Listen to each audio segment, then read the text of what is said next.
thought of a career in, he said, have you ever thought about a career in pre-sales? I said, dude, I don't do pre-sales. Like, I'm technical. I do technical things. I build networks and I tell people about it. He's like, yeah, you said that already. And then he's like, hang on just a second.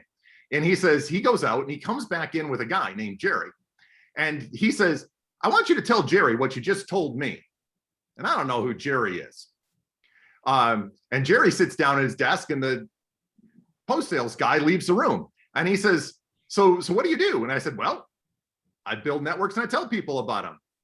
And he said, welcome to systems engineering. We have commissions. And I said, no, I don't really do pre-sales, man. That's not what I'm here for.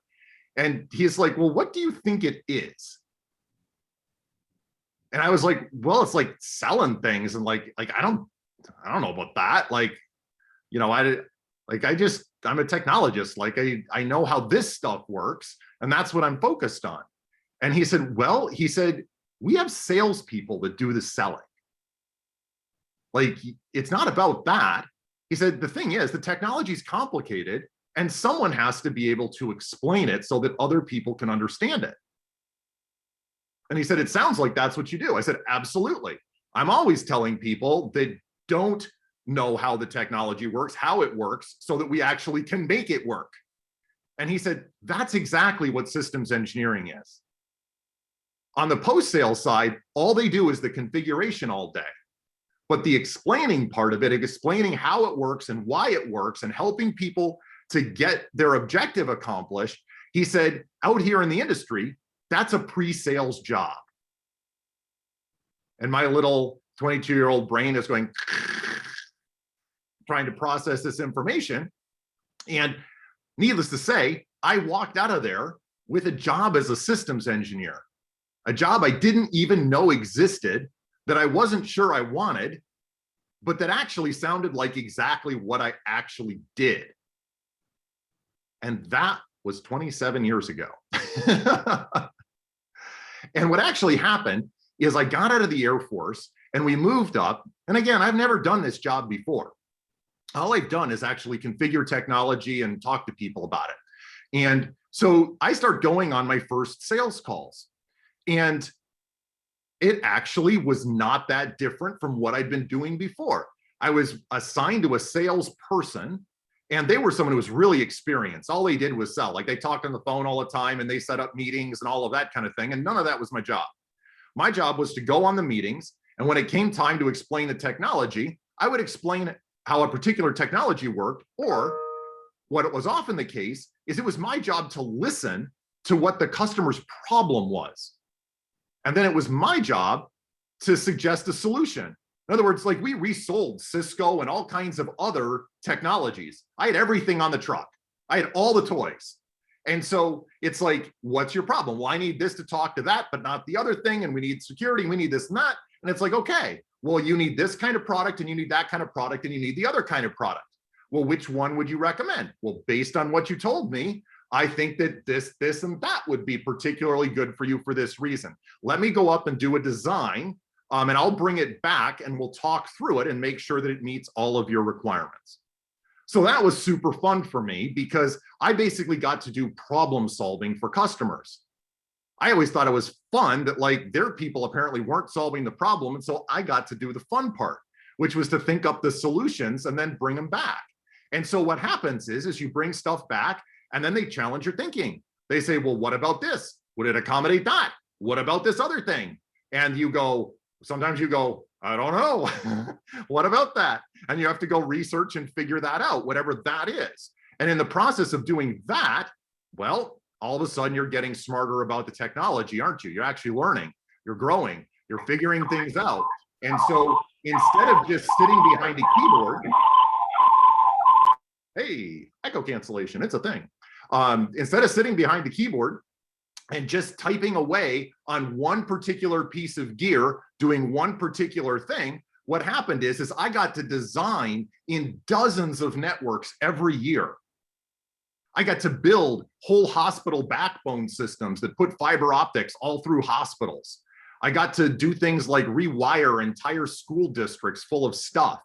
I got to build a 900 node routed network that supported NASDAQ, and the whole failover had to occur in less time than OSPF could handle. And so I had to do, at the time, an ISIS BGP design for 900 node routed network. And I'll tell you, you haven't lived until you've done router cutovers past midnight, and you end up isolating a router in the middle of nowhere, and some poor soul has to go drive 3 hours to reset that humdinger so someone can log into it. So you can have amazing experiences that do a lot of interesting things. And so there's certainly two aspects that I'm going to kind of focus on in kind of the story from here. And that's the idea of making money and making a difference, because they actually go together. They're the same thing. In our society, people generally get paid according to the value that they create. That is, the problems they solve. If you solve small problems that don't require a lot of preparation, the value tends to be small. If you're solving problems that are very difficult and challenging, and for which you've had to do more preparation, guess what? You get paid more money for that. You can look at it as doctors versus other occupations, or, I mean, there's all kinds of examples all around us. And that's a general rule that happens.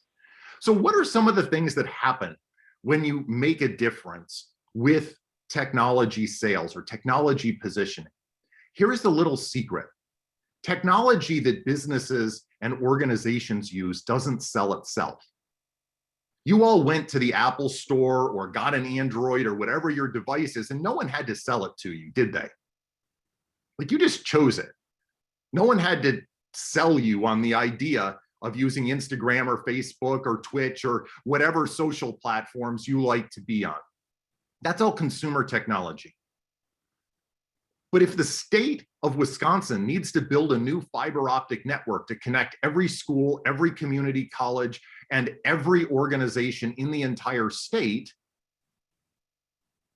how are they going to know what's out there? How are they going to get the best deal? How are they going to get the best technology for the state? This is a 15 to 20-year investment. How are they going to spend those millions of taxpayer dollars wisely? If they're only going to do it every 7 or 10 years, is anybody there going to be really good at doing it? No. They might only get 2 or 3 chances in their career to make a decision that day. And so it's very important for them that they do a good job in selecting those products. And how are they going to do that when, it's been 7 years since they last looked? Well, they're going to need people that they can trust to come in and tell them honestly how the technology works. What are its upsides? What are its downsides? Not to lie to them. That would not be helpful. That is no way. I can tell you, if you have any idea that like people are going to ask you to lie for money, that is not going to happen. Guaranteed. The only thing that will work is absolute truthfulness and positioning things that are genuinely helpful. You almost get to be a consultant to them. And so what happens is that people bring you real problems, things that actually matter. And I'm just going to give you a couple examples. One was that exact situation. The whole state of Wisconsin was looking to improve all of the state's computer networks. So this involves every single police department, every fire department, every school district, every community college, every municipal network in the entire state of Wisconsin.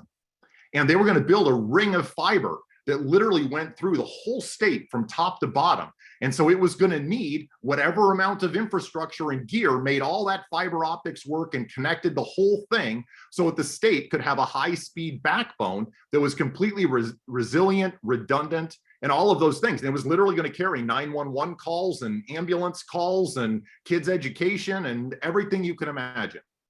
And so I worked on that design for a period of months with them. We had to measure all of the distances between their kind of facilities so we could tell whether or not the lasers were powerful enough to shine light that far down the fiber optic cable. And would we need amplifiers in the way and all of this kind of thing.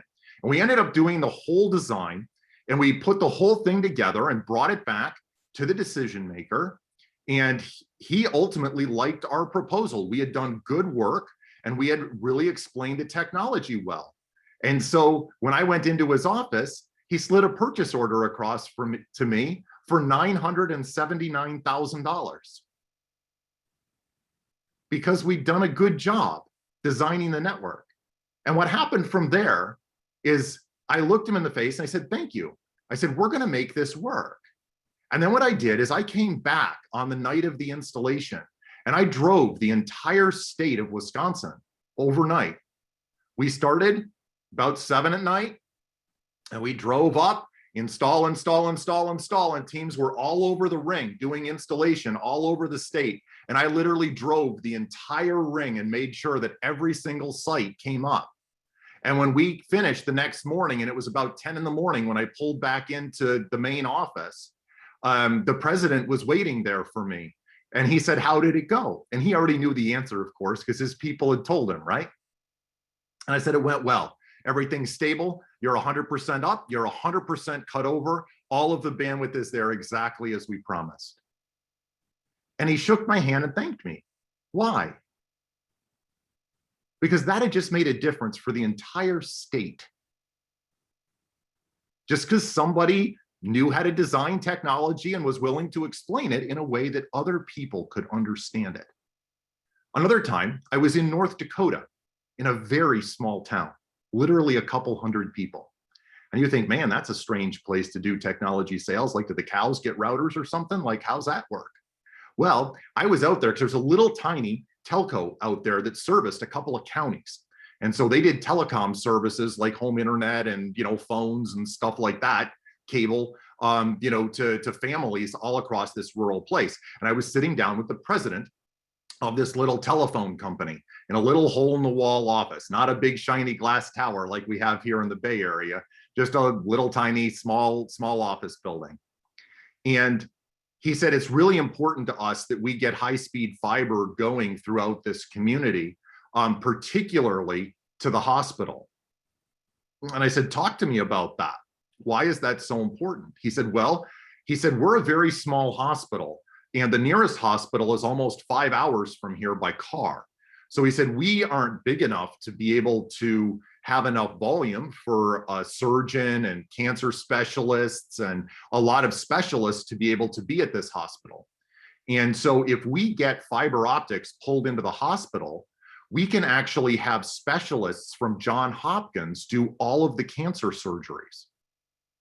If we can't attend to people's need for surgery, we're ultimately going to have to close this hospital and there will be no hospital for 5 hours. But if we can get it so that surgical procedures can be performed here, we will not only save lives, but we will actually keep this hospital in the community and not lose it. Oh. Well, that seems important when you say it that way. And so, what was I doing there? I was selling fiber optic communication equipment. That's what my business card said. Is that what the guy was buying? Is fiber optic communication equipment? No. What was he buying? He's a guy who runs a telco company, not a hospital. But he understands that if he can get higher bandwidth to their medical situation is stable for the whole community. They can actually get better medical service than they had before because they have access to specialists that they wouldn't have before. And that's the kind of difference that it makes. Right now, I'm involved with a security company, and we actually make software that helps keep computers separate from each other. If you get a paycheck, I can pretty much guarantee that the money went into your account through systems that we protect, doing what I do. Our software protects $1 trillion a day of transactions at one bank in the United States. It's literally 1/3 of the US economy flows through this one bank every day. And we protect that. As a company, we protect over $30 trillion a day of financial transactions at the biggest banks in the world. Now, those are all impressive, ridiculous numbers. But it raises the point, does it make a difference when technology goes and does what it's supposed to do and it's put in the right hands and people actually get the benefit out of it? Not a promise, not a data sheet, not a salesperson saying, it's the greatest thing ever, you'll love it, buy 6. Not that, but it actually goes in and configures and does what it says on the tin. And stuff's actually safer, or it actually connects, or it actually talks. What happens then? On the customer side, people get promoted for making a good decision. I can't tell you how many people I've seen promoted for buying products that I've sold successfully. Why? Well, because they weren't buying a product, they were trying to solve a problem. And when the person installed the product, it solved the problem and they got promoted. That's kind of cool when you realize that your actions have a much bigger impact than maybe just the thing. Now, about the money, it must be said, one of the great things about being in sales is that you can be highly compensated.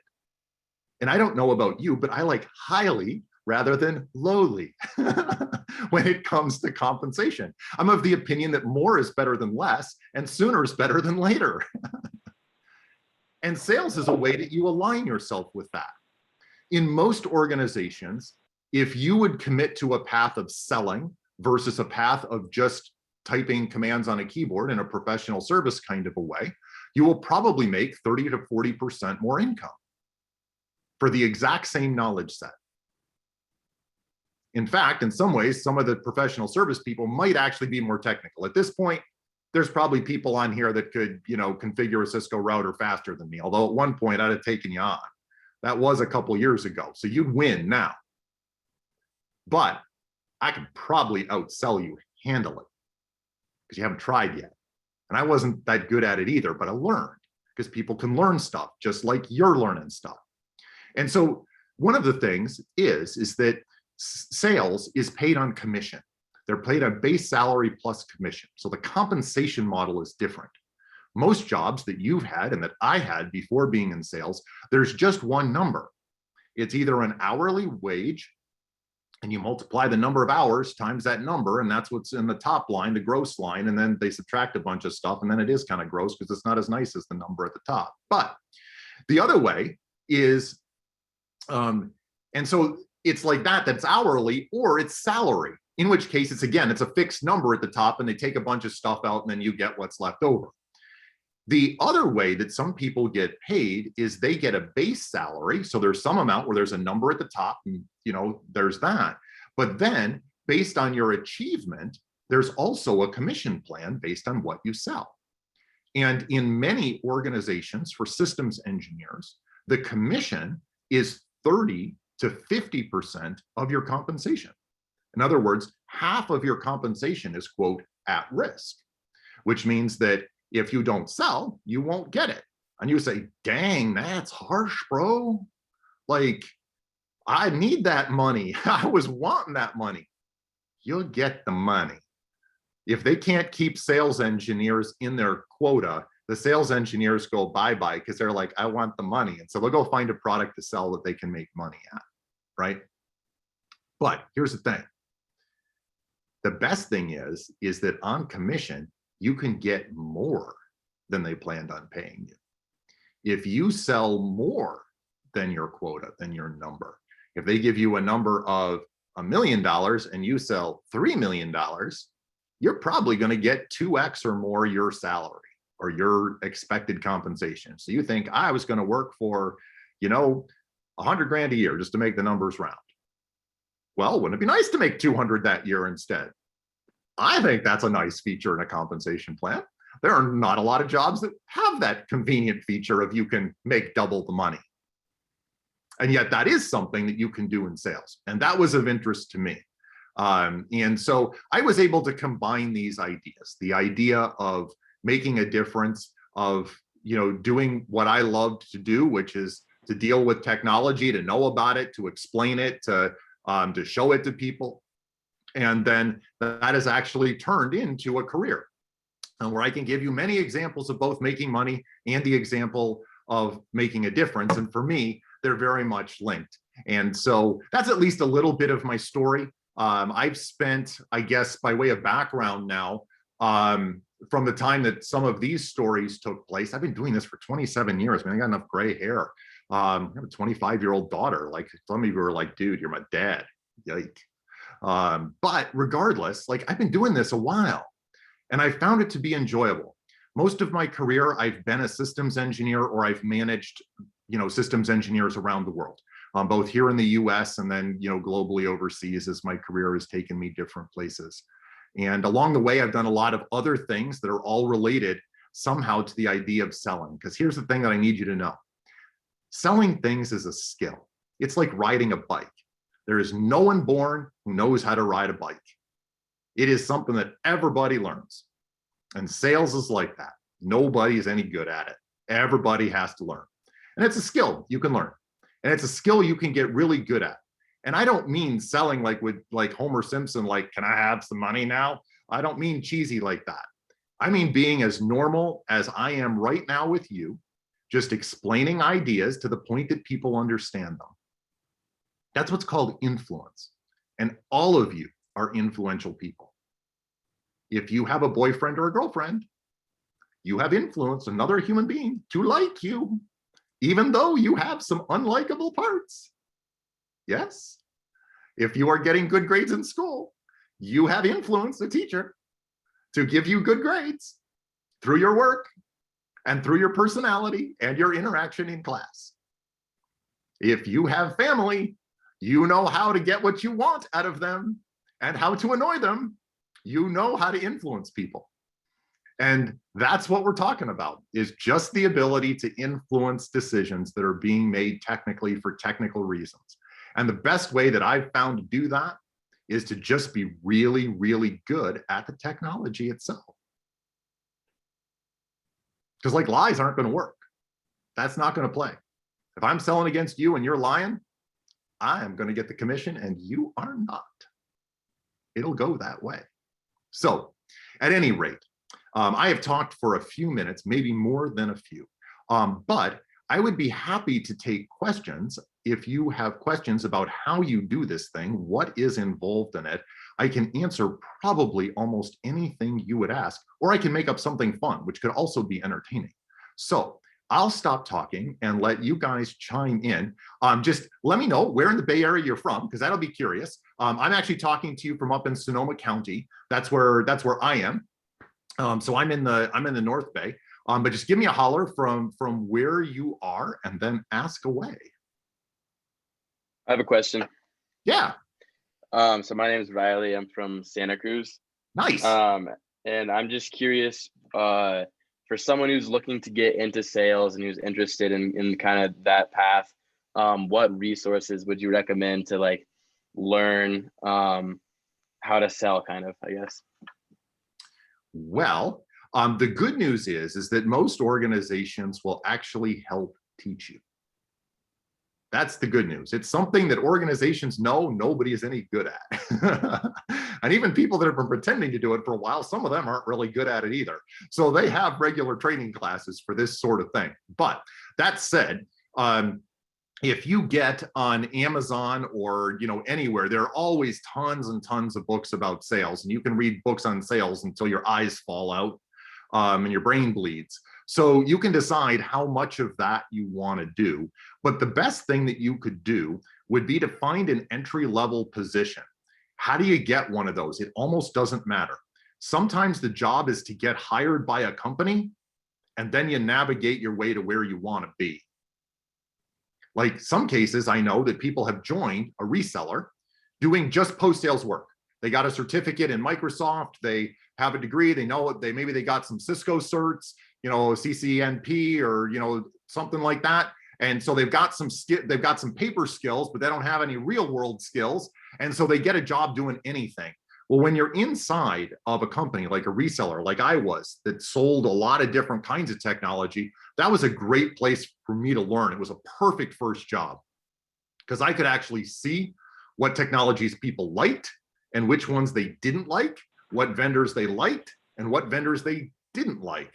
And so that's a great thing that you can do. And the nice thing is that if you get on with a company that's doing technology sales, they're going to know that you don't know how to sell. I promise you. They're not going to be like, oh, we found the kid. We found the kid. They're not going to think that. But what they will do is say, dude, you want to sell? You want to learn how to do this? Come on, let's go on a sales call. And they'll ask you to watch and they'll ask you to listen, and they'll do it in front of you for a while. At the organization I'm at, we've sometimes had interns that come in for the summer, and they spend the summer hanging out with our sales team trying to figure out this goofy game that we play. And so that's the kind of thing that you want to find. There's absolutely internships where they don't expect jack of you except to show up. Now, when you show up, what you want to do is you want to be quiet during the meeting, and immediately afterwards, you want to ask every question you can think of. Specifically, all the why questions. Why did you say that? Why did he do that? Why did you tell your systems engineer to shut up at that point? Why? And that will be more education than you can ever get. And here's the weird thing to say to a bunch of people that are in school doing book learning. Most of sales is what we would call street smarts. The sales is between people. And you can't haul out and beat them with a psychology textbook. I mean, you could, but it won't help you sell. So what that means is you actually have to learn how to deal with complicated real world people that you aren't related to and on whom you do not actually have compromising pictures. And what that means is that you actually have to get good at talking to people in a way that they can understand you. And the way that you do that, it's practice. And so you actually have to do it. That's a weird answer, I know. But if you're interested in doing it, no, it makes sense. I think what you have to do is you have to tell people that that's what you want to do, and you just find somebody who's willing to give you a shot. Now, how do you find that? Because you could knock on a lot of doors in Silicon Valley. Like there's what, 12 or 1,500 companies in Silicon Valley? Like you could knock on all the doors for a while and you eventually might find somebody. So how do you raise your odds of which one you get? Well, there's a couple of paths that are almost always open in the industry. You can get a job at a reseller generally easier than you can get a job at a manufacturer. Like I work at a manufacturer now. And we're usually looking for people that have been a systems engineer for 5 or 6 years. Why? Well, because that means they already know how to sell and they've already successfully positioned tech, and we can look at their resume and go, ooh, Riley's a good one. We'll take him. And that doesn't answer your question of like, I want to be that Riley, but I'm not that Riley yet. Like, what's the gap between that Riley and this Riley, and how do I bridge it? And that's why I think the resellers can be a great place to go, because they're used to taking people on at an earlier phase. They generally have a wider range of skill on their team, from brand new people to really experienced people. And they have good programs for mentoring and bringing people along. And that's one of the fun things that you'll get when you're at a school. You should expect to be paid to learn. I know in school, the temptation is like, they're going to pay me because of my degree. No, we're not. We're actually going to pay you because we think you're a good person and that you proved you can learn. You know, like we have other things to teach you. So all we're looking for is pattern matching. And if you match the pattern as someone who's leaning in and a hardworking kid who wants to do well, then people are going to take you at your word. And then they'll pay you money while you're learning how to do the thing. Whether the thing is typing on the keyboard, if that's what you want to do, and that's okay. The world needs that too. If I don't have professional service engineers to follow me around, it's a bad day. But if you want to be the salesperson, they will help you do it and will pay you to do it. Thank you. You bet. Nathaniel, it sounds like one of the things you're advising is go find an Optiv. Do you have a list, or can you give the kids a list of some of the prominent cyber resellers that might hire? And do you know if firms like Optiv does hire interns?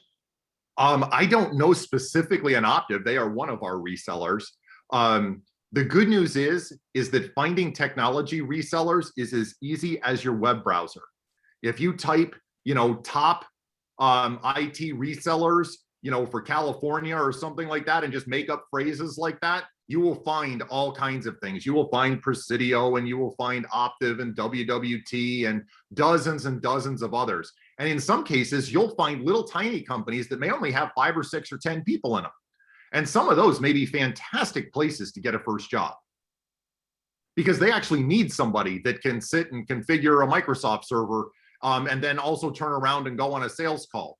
And so sometimes the big companies are the best ones to get in. And sometimes it's just as valid to get in at a little place that needs a hand and you're available and willing to get a start and you can work your way up.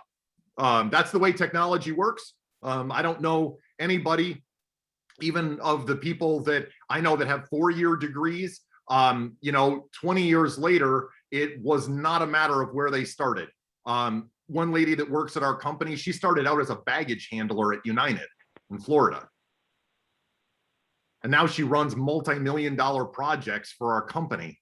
It's weird, but how did it happen? Well, somebody needed something with the computer thing and she said, I can do that. And she learned how to do it. And, one thing leads to another. And, 20 years later, here she is in this space. So I have totally maybe only half answered your question, Morgan. And my apologies. But it is easy to find if you want to know. I guess the other shortcut I could give you is you could go to any technology company, go to Cisco, go to Juniper, and look at their partners tab. Every tech company that makes technology has a tab on their website called partners. And guess what's in the partner tab? All the resellers. And so you could just go to any company that interests you. Microsoft has lists of partners. You go to the Microsoft thing and look up partners and look at the state of California, it's probably 10,000 of them. So if you have Microsoft certs, you could go that way. Like if you have a Cisco cert, you could go Cisco resellers.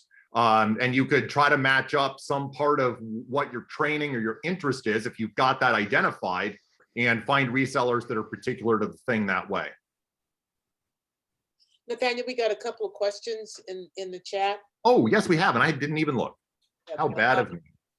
The first one is from Sacramento. It says, it feels like you have to be up to date on a lot of things. What are some resources you use to stay current? Okay. It's a hopeless project. You will never be up to date. I'm serious. Like just in cybersecurity, if all we talk about is cybersecurity, if you go to the RSA show in downtown San Francisco, whenever we get to do that again, there will be 1,200 companies there just in cybersecurity. That doesn't count anybody doing infrastructure. It doesn't count anybody doing software. It doesn't count business stuff, apps like medical, biomed, like you will never be caught up. What I will tell you at the same time, though, is that most commercially useful information has a half-life of between 18 and 24 months. What do I mean by half-life? You remember like radioactive isotopes, they decay over time, like plutonium and stuff, and they have a half-life, like half of it's gone after a period of time. That's what happens to technical knowledge. Now, like back in the day, I was a guy who programmed a lot of Cisco routers and switches and things like that. Do people still do that today? Yes, they do. Now, some of the things that I knew how to do then, I was one of a handful of people in the country that knew how to do them. There weren't that many people that could tell you how to build a 900 node ISIS network and bridge the thing into BGP properly without breaking stuff. Do you know how many people can tell you to do that now? Everybody with a CCNP should be able to tell you how to do that. So that means that information is not as valuable as it used to be. It's still valuable. The average person on the street doesn't know how to do that, but there's lots of people who know how to do that. If you know something about like Istio service meshes right now, you're one of a handful of people in the country that know about Istio service meshes. And that skill is going to be more valuable than somebody that has an MCSE, right? And so what happens over time, that dude who knows about Istio service mesh today, or that smart lady that knows about Istio service meshes, over the next 18 to 24 months, that technology is going to get more and more and more mature, and more people are going to know about it. And at some point, people aren't going to pay premium dollar anymore for that knowledge. They're going to expect that you know it.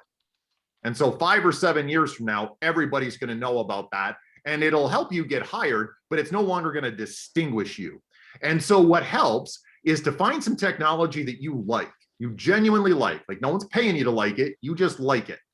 And then stay up to date on that and be on the cutting edge of it. And it will help you follow your nose into relevance in a way that you like. If you like software, then stick with software and find some software things that really, are cool, or hardware, or whatever you like, and then get really substantially good at that. And because you do have to specialize. I haven't sold Cisco routers in like 20 years. So, I could be sketch on that if you pushed me. Nathaniel, we tend to look for, and Steve can probably speak to this too, look for more technical internships and work-based learning. Should we, and you mentioned that there are sales internships during the summer. There are. Is that out there? There are. Oh, and this also goes to systems versus sales engineer. Yes. That was my other question too, because we see the job, you see either. It's the same thing. Is it the same thing? Okay. Same exact thing. You know, some people get hot and bothered about having the name sales in their title, and they're like, I'm not in sales, I'm an engineer. Yes, well, if that's you, you can be called a systems engineer. I ceased carrying that about a long time ago, so long as the commission checks cash. Because I realized that I could be as technical as I wanted to be, regardless of what title they gave me. And I realized I could be as influential as I wanted to be, no matter what title they gave me. And so those are things that matter to hiring managers, but they don't have to matter a whole lot to you unless you make them. But yes, you can absolutely look for internships. You know, what you will need to find is systems engineering directors. That's the hiring manager's title. They're almost always called SE director. Some places might still have SE managers, but most places the title is inflated to SE director these days. And very often sales forces have things that they need to get solved. And there are interns that can help them solve those problems, little projects of building labs and building demo environments and things like this that need to be done that none of the systems engineers have time to do. And so what ends up happening is you get a twofer. You're going to get assigned to do technical work that no one else has time to do, but then they will take you on sales calls because they know you're not going to come in as an intern and sell stuff. That's the thing. So they will find you technical work, but then they will take you out and let you see if you actually want to do the sales part. And I think that's what you want out of an internship. It's not to like pinky promise to do it for forever in your life, but it might be something that you want to like get a taste of and see if you want to do it. So say you go to Optiv or you came to us and you got a summer internship, you know, and you built some cool new demo environment that helped the SEs and they took you on, you know, 10 or 15 sales calls. Well, at the end of the summer, you'd have gotten paid, you'd have done something technical, you have a resume bullet, a hiring manager who hopefully will say good things about you, and you will have experienced this crazy world of sales that, you know, some dude from the North Bay thinks is cool. And then you can make up your own mind about whether that's something that's cool for you or whether that's something that's like, yeah, we're going to give that back. I'm going to go type on keyboard for a while, which is also cool if that's your thing. Okay, Sam Bound. Oh, to get credit for attending. Oh, that sounds important. See, I have the fun job. I don't have to grade papers. I don't give homework. Like, I don't even get a grade. So, okay, can I talk about some of the specific duties and terminology in tech sales? Respond to RFP, lab trials, chalk talks, read the room. Oh, wow. Yeah, I mean, this is my world. Sam's quitting and getting a job in sales. See, I sold you. I have influenced you. Okay.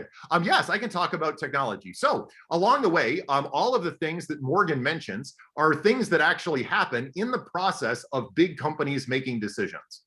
One of the things that happens, if a company like the school you go to wants to make a decision about technology, it's complicated. It's complicated because it's expensive. If the school you were at wanted to buy a whole new core routing infrastructure, it's probably $1 million plus project. And so if $1 million is going to get spent, there's going to be a whole lot of people interested in that $1 million. And what that means is there's a lot of people involved in the decision to make sure that a good one's made. And so they also want checks and balances, so that nobody is like secretly getting paid under the table from an evil vendor to swing the decision their way. And so there's always lots of people involved in the decision. And the way that that happens is a lot of these words that people will do things like an RFP, a request for proposal. In a lot of public sector things, like doing work for a school, for example, they would actually be required by law to put it out to bid. That is, we don't want just a price from one person, because even if Nathaniel's awesome and we believe him and we want to buy the technology from Nathaniel, maybe he's shafting us on the price. And so we need at least 2 other quotes in order to believe that we're getting a fair shake in the market, and they can't be related to each other and all of that. And so they'll put out a request for proposal, which is basically, I'm 6.5 feet tall. My arms are really long.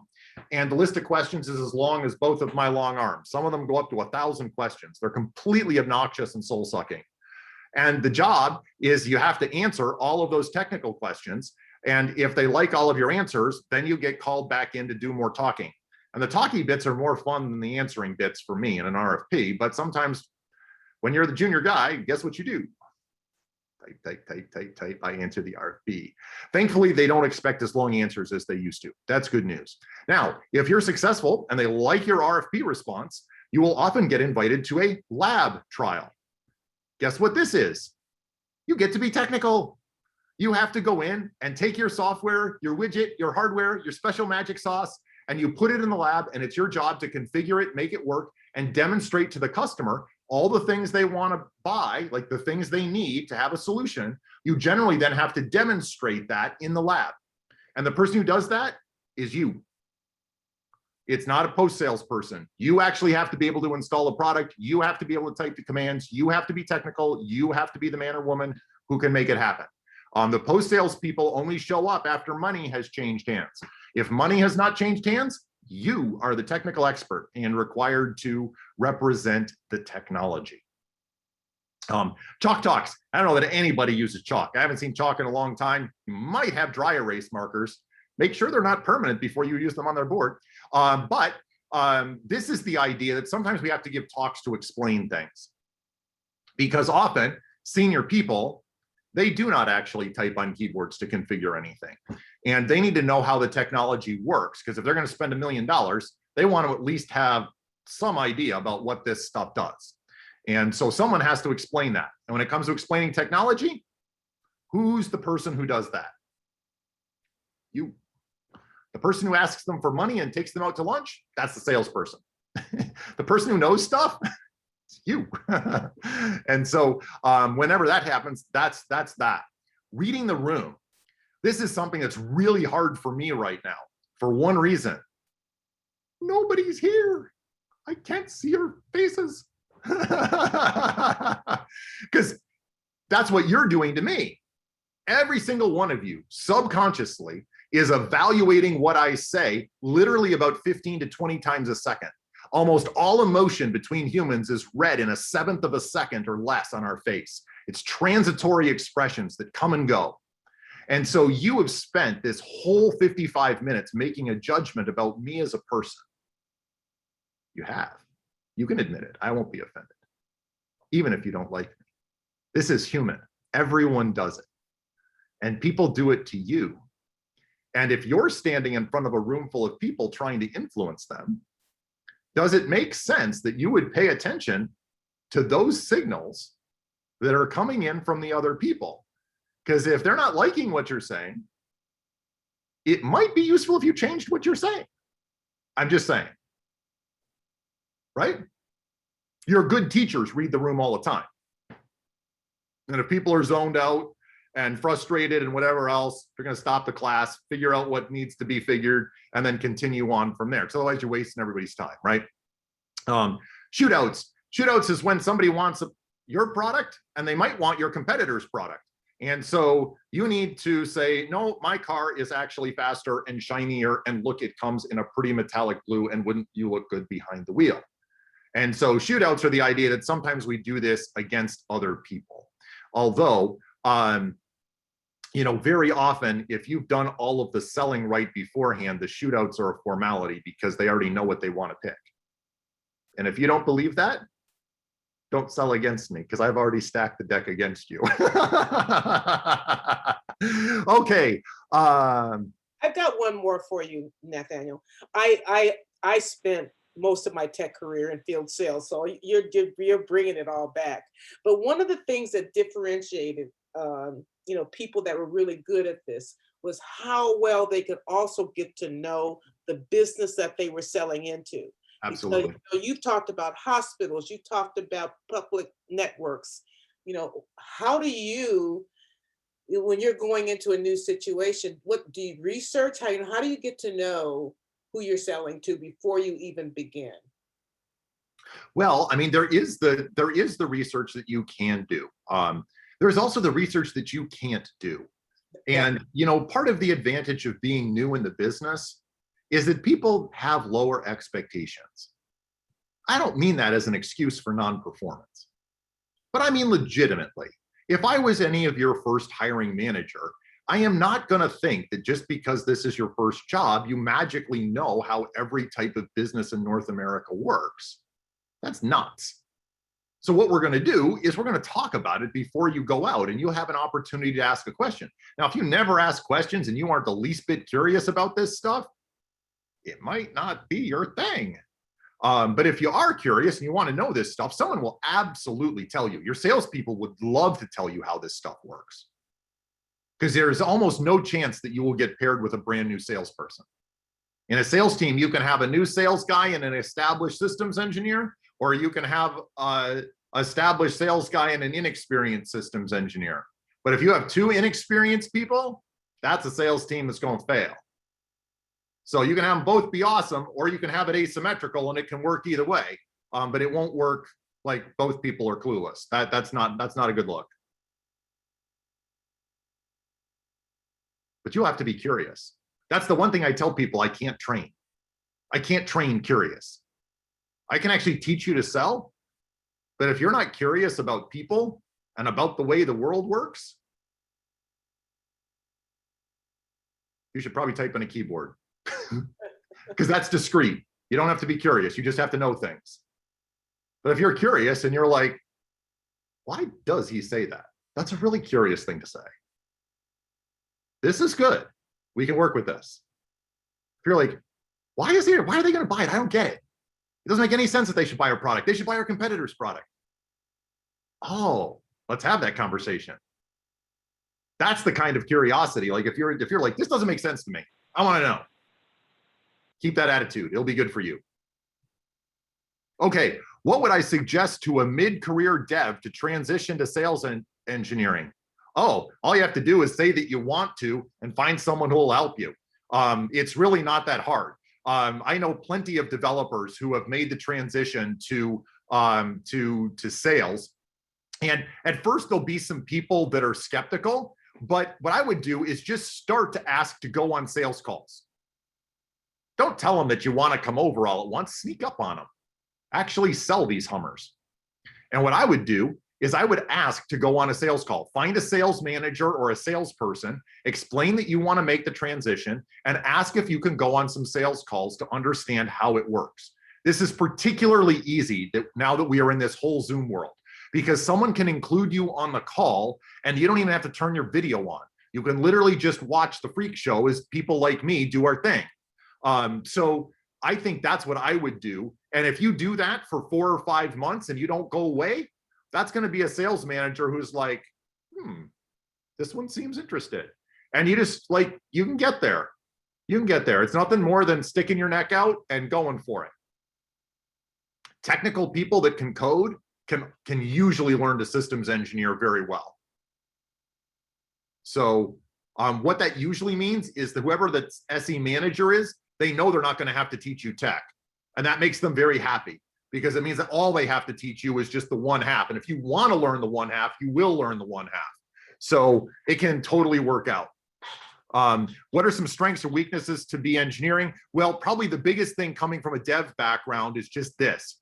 You can't sit at your cube and type all day. You actually have to talk to people with the beady eyes. And if you're one of the guys who's like got a dev job and you're like, I'm so bored, I need humans, where are the people?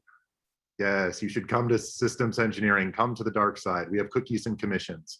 Like I've met people that, you know, they dutifully went and got a computer science degree because that's what they were supposed to do and make a boatload of money in Silicon Valley.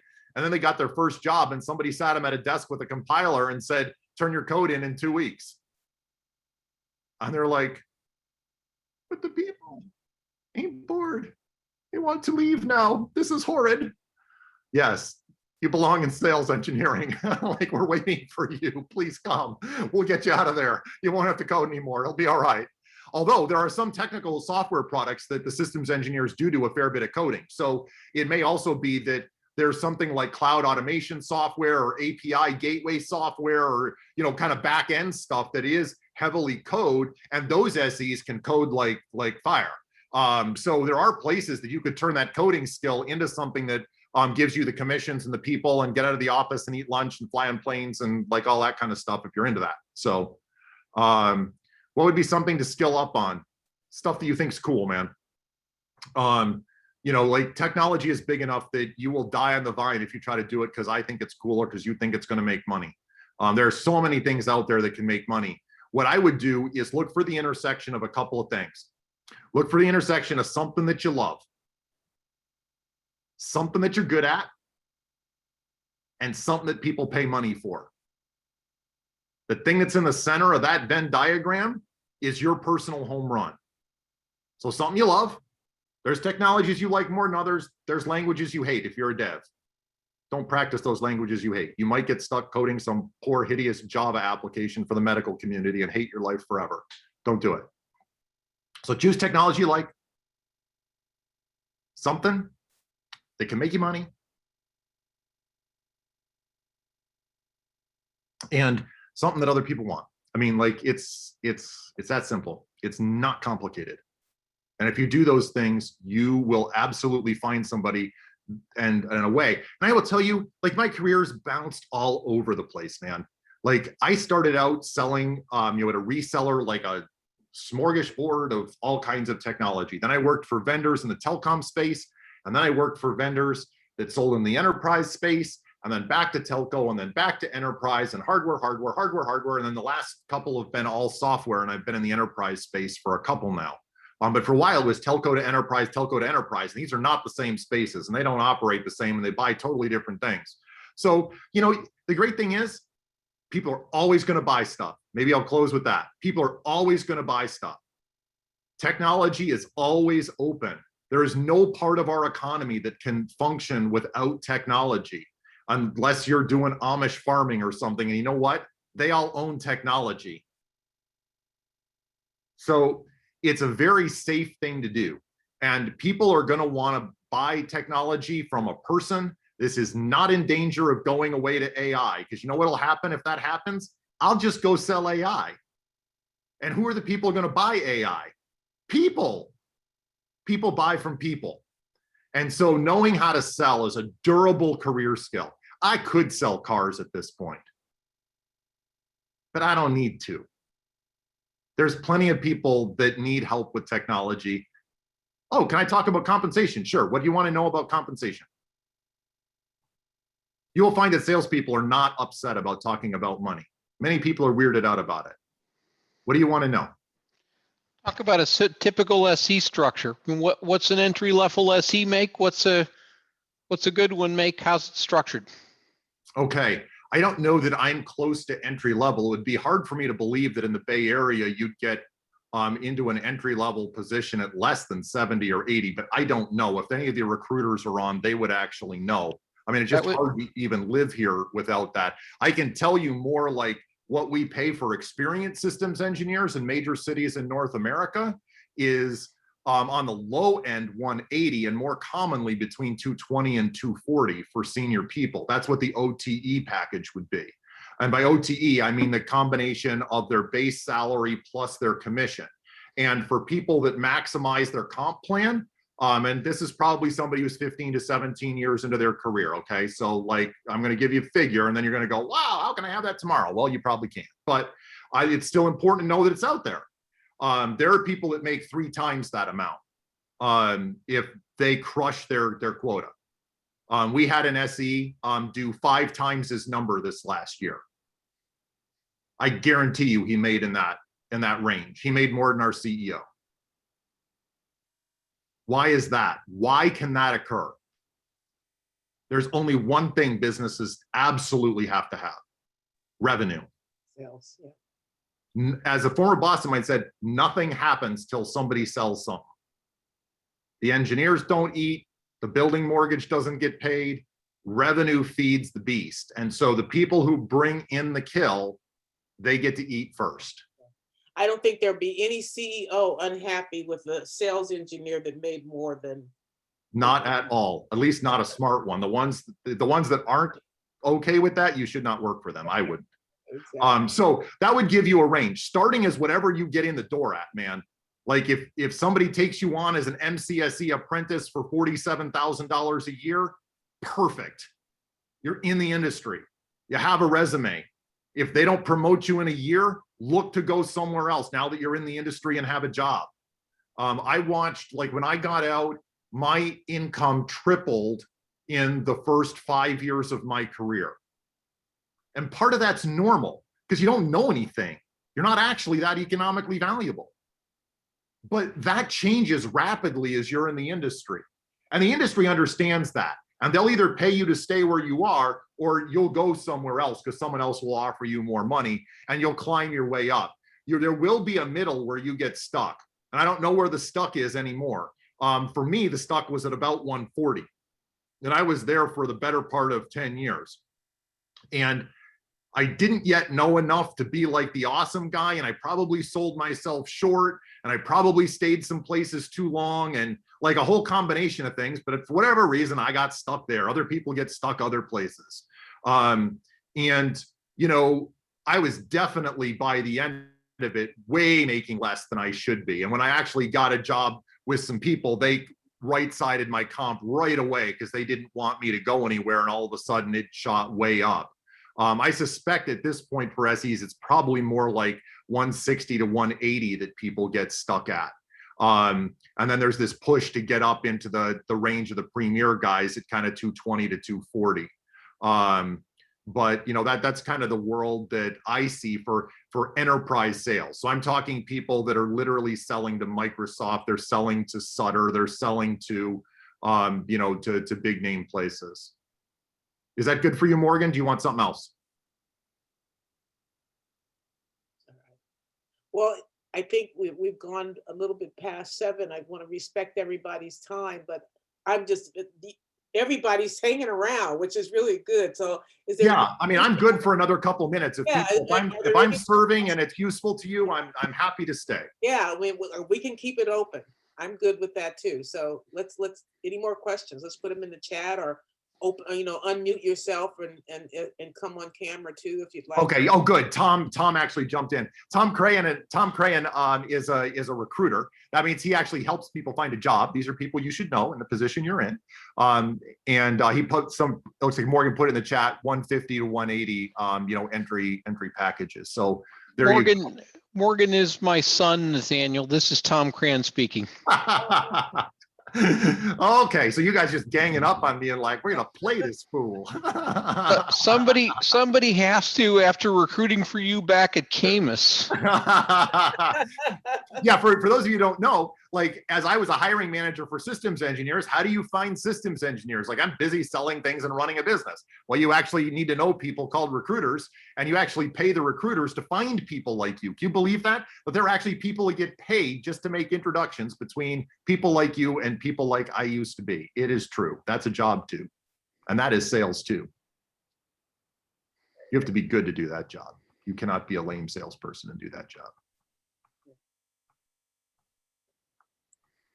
Good job, Nathaniel. This is very educational.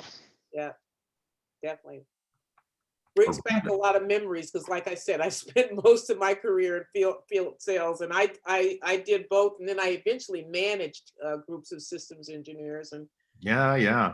Well, evangelical taught. Well, there's an interesting set of words because, you know, I am now in one of the 2 roles that people end up after they've done systems engineering really well for a really long period of time. You either go to be a vice president of systems engineering, which means you're just a manager, and not just a manager, but they don't let you sell anymore. You do things like manage the team.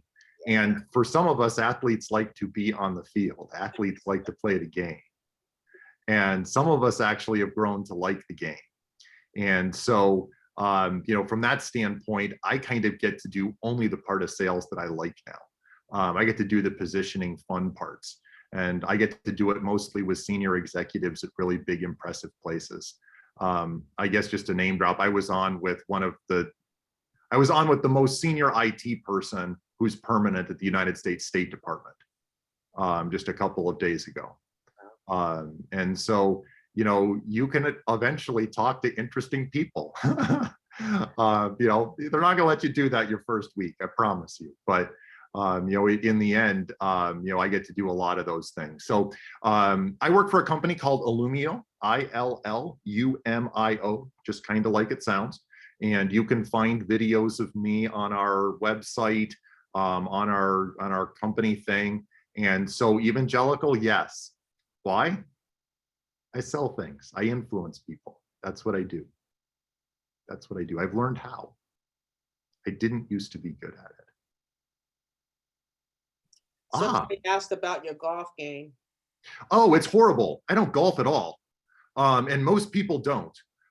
If an SE likes golf, they liked it like and probably played in high school or with their dad or something like that. Like the whole thing of like, sales guys going out golfing every afternoon. No one has time for that. Now you got a $3 million enterprise quota sitting over your head. You're out working. And honestly, in Silicon Valley this day, more executives would ride bicycles, expensive bicycles, than would go to golf. But at any rate, ixnay on the golfing A. I have a set of golf clubs somewhere. I think the last time I even had them out of the storage unit was like 7 or 8 years ago. And honestly, after about 3 holes, I'm just as good to throw the ball and go for a walk or just accompany people who are golfing. Like I just am not good at it and don't care. Let's see here. I've worked with SEs in the past and most were very technical and I never even thought of them as sales. And that is the very best kind of SE. If you can be that technical and also be engaging and personal, you are a secret weapon. You are what I call a weapons grade SE. You can actually go and do damage because people will trust you. And that is a trust to be honored, not one to be used. But you will be believable and people will trust what you say more than the salesperson. And so if you do a good job, you can absolutely be influential and it's not slimy, it's not smarmy, it's not deceptive, it's not putting people on. It is nothing other than just representing it accurately and correctly with good words. Good words are important. Yeah, your golf handicap's the same as mine, unstable, Jimmy.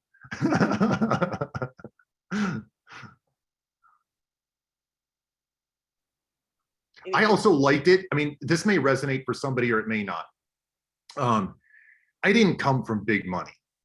I didn't have a bad background. And I've known plenty of people that actually have come out of really, really tragic situations. And mine wasn't that. I grew up in the suburbs, but on the very lowest rung of what would be called middle class. I had to buy all my own clothes from 12 onward. And some of you have stories that I'm sure are way worse than that, but it's where I was.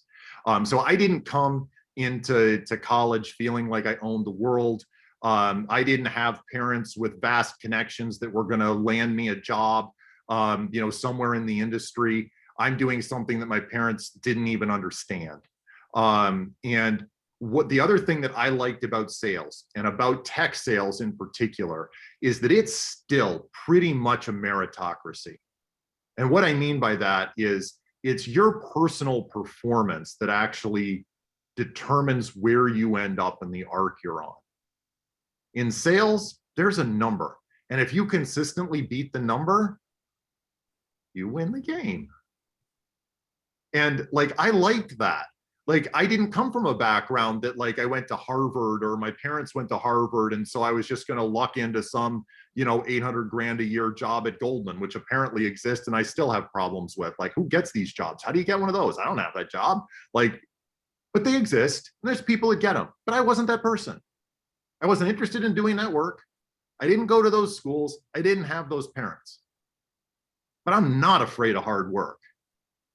I will bury you if you're lazy for work. And some of you are that way too. You're just looking for a chance. You'll get that chance in sales.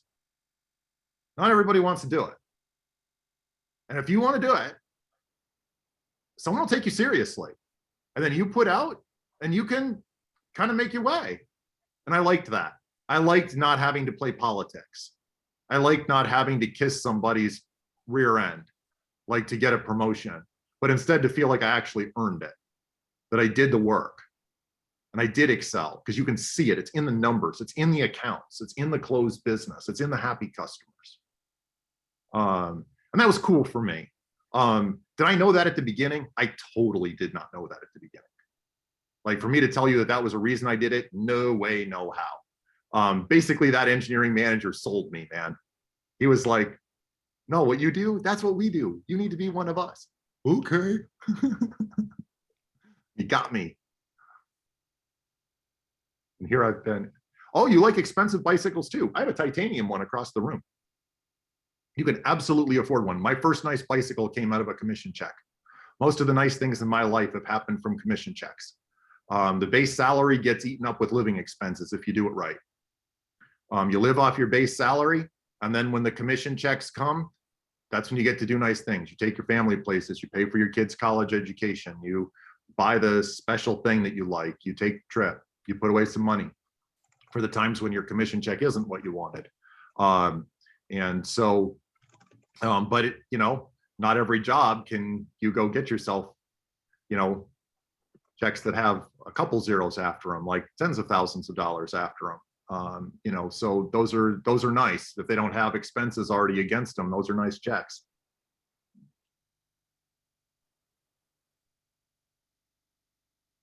All right. Any more questions? Nathaniel, thank you. This was fun. I think It was really fun. Yeah, yeah. And like I said, it brought back a lot of memories.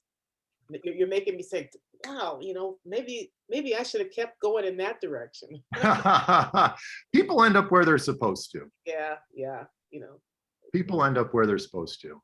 I've done a little bit of everything, and that was one of them, and it was fun. Yeah. Well, So you know, thank you. you're And welcome. I also want to recognize, you know, Tom, who joined us here for introducing me to Nathaniel and getting him to come and talk to us. So thanks, Tom, and I really appreciate that you joined us too. Thank you. Yeah. You're welcome. You know, it is super easy to find me. If you guys don't have LinkedIn accounts yet, that is something you're going to want to do at some point. Like LinkedIn is your resume. Someone may tell you to write a resume, which I guess you can do if it makes you happy. But you really need to have a LinkedIn profile.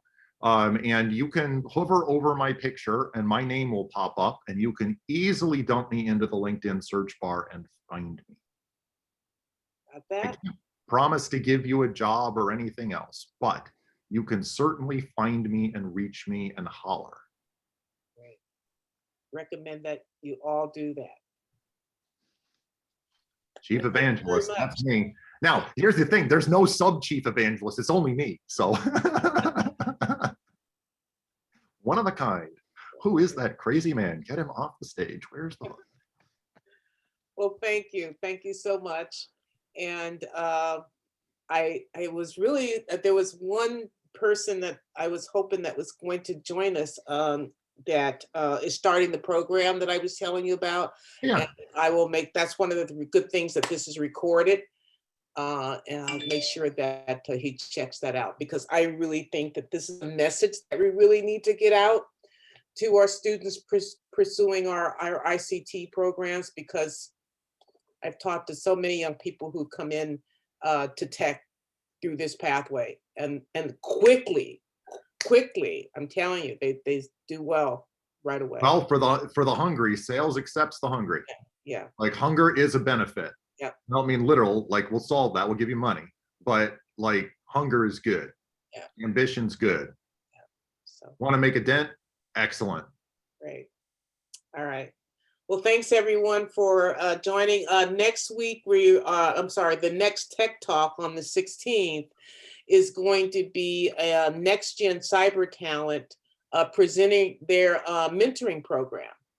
So really excited about that. That's something that's kicking off, and they're going to be connecting up their CISO members to students who are interested in getting connected, getting some guidance and support as you get through community college and into your job. So anyway, hopefully you'll join in. That's March 16th, and we'll be posting that on the website real soon. Very good. Thanks, everyone, and enjoy the rest of your evening. Good night, everybody. Thanks for having me. Bye-bye.